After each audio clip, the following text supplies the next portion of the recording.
मंचासीन समस्त अतिथि एवं आज आकर्षक मोर प्रिय गुरु जहाँ मुझे नतमस्तक प्रणाम जनाऊँगी मंच सम्मुखें उपस्थित थिबा समस्त सुज्ञ पंडित मंडली एवं मोर गवेषक गवेषिका बंधु माने एवं मोर सान भाई भौणी माने गुरु विषय रे कहवा तो निश्चय आम कष्टसाध्य व्यापार तथापि स्मृति नुहे सबुदिन जीवंत ही रही किसी कहानी जहाँकि चिर सबुज ही रही आम बंची जाए ए जन्म भूलवा हुए तो असंभव चंडीखोल आज मत ये माटी को टाणी आनी से स्नेह श्रद्धा भल पाइबा आंतरिकता सबुदिन सार मो प्रति रही मोर विश्वास से सम्मान बोध टिकक सार प्रति बंची जाए रही बापा माँ को जिते छाड़ी चंडीखोल बस रे बसे केन्दुझर अभिमुखे यात्रा आरंभ करे से भाभी नहीं थाए जे एठू बापा माँ को छाड़ी जाऊँगी बापा माँ दी जन को पाई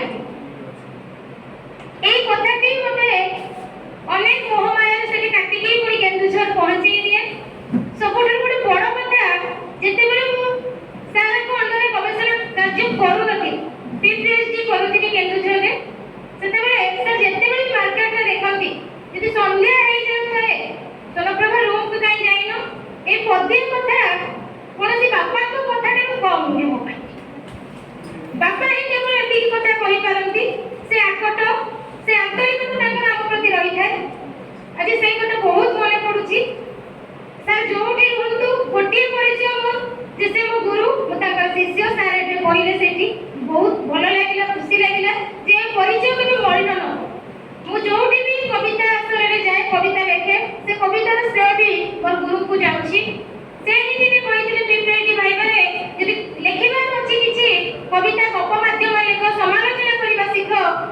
गवेषणा एमिति हुए ना ए विषय को ले गवेषणा हुए ना आज भी से कथा मो मन रे अछि जहाँ भी कविता लिखे मोर ए किछि दिन आगरु सेफाईर स्पर्श बोली गोटे कविता संकलन पश्चिमा पब्लिकेशन रे प्रकाश पाई जार मुखबंध भी मो सार लिखिछंती मोर पाई निश्चय गोटे मोर स्वप्न थिला जहाँ साकार होइछि बोली को भाबुछि सार को जोठी भी रुहतु अंतर मोर अछंती एवं रहिथिबे आ मैडम को मध्ये प्रणाम जणाउछि कोनसी मां ठारू कम काम से मो पाई करना संगे संगे घरे पहुंची गले से आंतरिकता से कला तत्व से झियो पड़ी स्नेह श्रद्धा भल पाइबा आज भी रही भाई मानकर मो प्रति भल पाइबा रही बहुत भल लगे मते जे केन्दुझर केवल नुहे मु संबलपुर माटी सहित सार माध्यम परिचय किए पाई एतिके कहबी मो गुरु जोठी भी रुहतु महाप्रभु जगन्नाथ कृपारू भले रुहतु ए परिचय अटूट रहू जय जगन्नाथ प्रणाम।